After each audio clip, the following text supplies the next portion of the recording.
भीड़ बड़ी यार हो।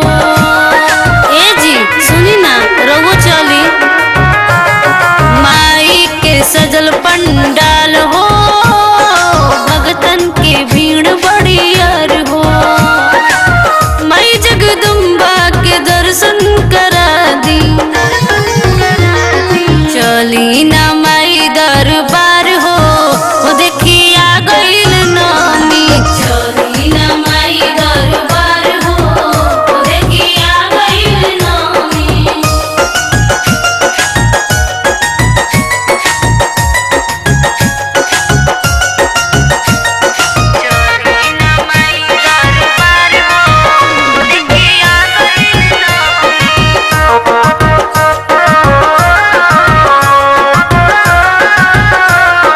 माई से मंगी हम मांगनवा, पूरा होई सोचल सपनवा।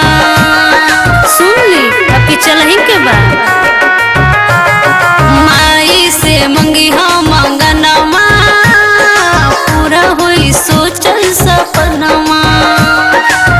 मानी न सैया जी मोर कहनवा,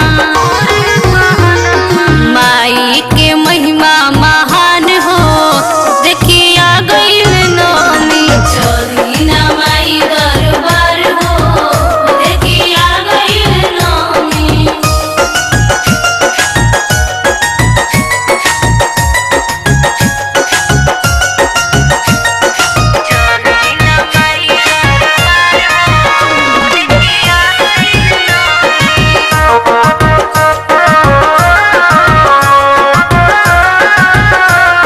ले ली फूल पर सदिया, मैया के नरियल चुनरिया। सुनी सब तैयारी बानू।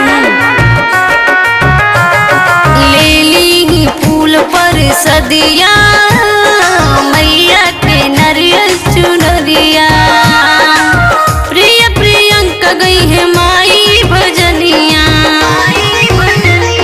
झूमेला पूरा संसार।